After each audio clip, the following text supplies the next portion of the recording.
గుంటూరు పశ్చిమ నియోజకవర్గం 21వ డివిజన్లో MLA Galla Madhavi, mayor Kovelamudi Ravindra, commissioner పులి శ్రీనివాసులు స్పెషల్ డ్రైవ్ నిర్వహించారు. తొలుత కేవీపీ కాలనీ, సుశాంక్ గోయల్ కాలనీలో పర్యటించారు. సుశాంక్ గోయల్ కాలనీలో రోడ్డును ఆక్రమించి ఇల్లు నిర్మించడం గుర్తించి స్థానిక అధికారుల మీద ఆగ్రహం వ్యక్తం చేశారు. ఆక్రమణలకు పాల్పడితే సహించమని టౌన్ ప్లానింగ్ అధికారులతో కలిసి సమన్వయంతో పనిచేయండి సూచించారు.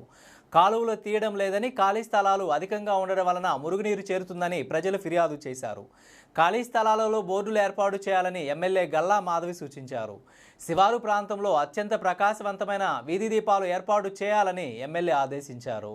ఈ సందర్భంగా ఎమ్మెల్యే గల్లా మాధవి మాట్లాడుతూ 21వ డివిజన్ మొత్తం స్పెషల్ శానిటరీ డ్రైవ్ నిర్వహించడం జరిగిందని, దాదాపు 150 మందితో ఈ డ్రైవ్ చేపట్టడం జరిగిందని, గతంలో ఇక్కడ అనేక సార్లు ఈ డ్రైవ్ చేపట్టామని, ప్రజలు కూడా పరిసరాల పరిశుభ్రతకు కృషి చేయాలని ఎమ్మెల్యే గల్లా మాధవి కోరారు.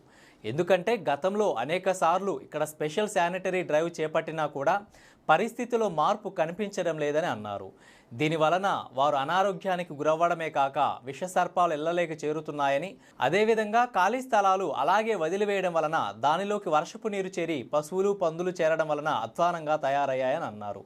వీటన్నిటికీ 7 రోజులు సమయం పెట్టుకొని మేయర్, కమిషనర్ సహకారంతో డివిజన్ రూపురేఖలు మార్చడానికి కృషి చేస్తామని ఎమ్మెల్యే గల్లా మాధవి హామీ ఇచ్చారు. ఈ కార్యక్రమంలో మస్తాన్ వలి, చెన్నంశెట్టి శ్రీకాంత్, గాలేటి బాబు, మల్లెంల మూర్తి, బడే మస్తాన్ వలి, గౌస్ పీర్లు, చంటి, జాహేదా, పుష్ప, జాన్ సైదా, షరీఫ్ తదితరులు పాల్గొన్నారు.